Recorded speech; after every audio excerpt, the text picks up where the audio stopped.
नमस्कार मंडळी, स्वागत आहे तुमचं मोरे त्यांच्या रेसिपी चॅनल मध्ये।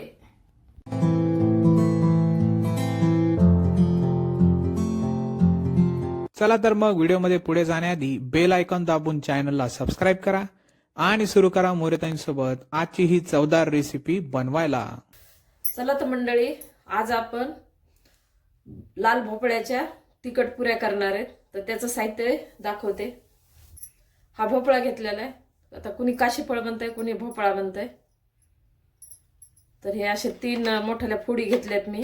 त्याला आपण हे कवर काढून खिसून घेणार आहे, किंवा बारीक फोडी उकडून घेतलं तरी चालते किंवा खिसून घेतलं तरी चालतं।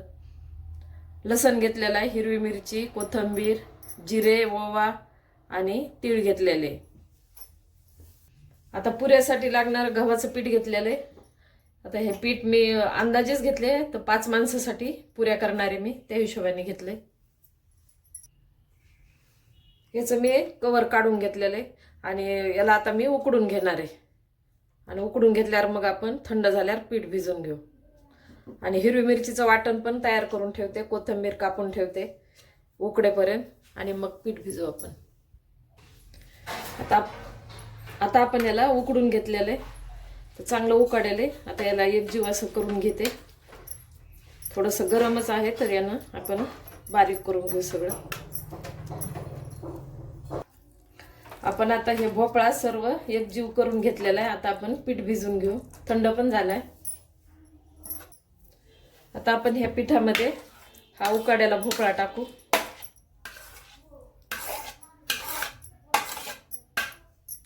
हिरवी मिरची, लसण आणि जिरेचं वाटण ते पण टाकून घेऊ।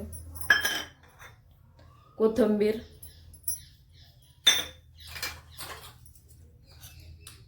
हळद टाकू,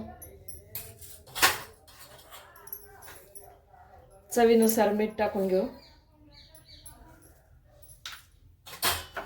ओवा टाकू थोडा चोळून, तीळ घेतलेले तीळ पण टाकू। आता याला हातानेच मिक्स करून घेते आधी या भोपळ्यामध्येच, मग नंतर पाणी लागलं तर आपण थोडंसं पाणी टाकू, नाही लागलं तर नाही टाकायचं मग, कारण भोपळ्यामध्ये खूप पाणी असते। हे असं आपण आता पीठ भिजून घेतलेले। आता लगेच याच्या पुऱ्या करायला घेणार आहे। आता आपण हा एवढा गोळा घेतलाय पिठातला काढून, ज्या आपण याची पोळी लाटणार आहे। आणि पोळी लाटल्यावर आपण काही पण तुम्ही झाकण घ्या किंवा वाटी घ्या अशा आकाराचं, म्हणजे याला असे काटा असन असे, आणि याने आपण गोल गोल आकार देऊन पुऱ्या करणार आहे। नाही तर तुम्ही छोट्या छोट्या गोळ्या करूनही छोट्याल्या पुऱ्या केल्या तरी पण चालतंय। आणि काय भोपळा ना, म्हणजे मुलं तर खातच नाहीत, तर असं काहीतरी प्रकार करून दिला ना तर मुलाच्या पोटात पण जातोय।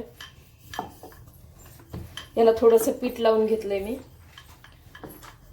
दोन्हीकडून पण। आणि आता आपण पोळी आपण चपाती लाटतो का त्याप्रमाणे लाटून घ्यायची, आणि मग आपण याच्या पुऱ्या तयार करू। आता आपण अशा, म्हणजे जास्त जाड पण नाही आणि जास्त पातळ नाही, अशी पोळी लाटून घेतली। आता याला आपण आकार देऊ पुरीचा या झाकणाने। आता एका पोळीमध्ये मी 3 पुऱ्या करून घेतले, असं छान। आणि पुऱ्या आपल्या एकसारख्या पण होत्यात, आणि आपण एक एक पुरी लाटली ना छोट्याल्या गोळ्या करून, तर ते आकार थोडा वेगळा होतो, म्हणजे कमी जास्त होतं।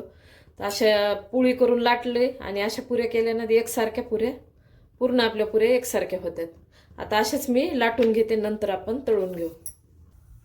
आपण आता हे अशा एवढ्या ताट भरून मी पुऱ्या लाटून घेतलेल्या। तेल गरम करायला ठेवलंय, तेल पण गरम झाले। आता आपण पुऱ्या तळून घेऊ।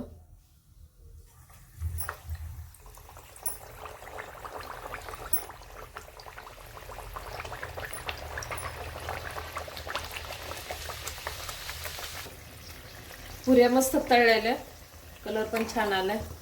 काढून घेऊ आपण, आणि राहिलेल्या पुऱ्या अशाच मी तळून घेते। अशा प्रकारे लाल भोपळ्याच्या तिखट पुऱ्या तयार आहे। एकदा नक्की ट्राय करा आणि कमेंटमध्ये कळवा। तुम्हाला हा व्हिडिओ आवडला असेल तर लाईक करा, आणि अशाच प्रकारच्या चवदार आणि चमचमीत रेसिपीसाठी सबस्क्राईब करा, आणि कमेंटमध्ये कळवा तुम्हाला कोणत्या रेसिपीज बघायला आवडतील। पुन्हा भेटूया एका नवीन रेसिपीसह एका नवीन व्हिडिओमध्ये. धन्यवाद.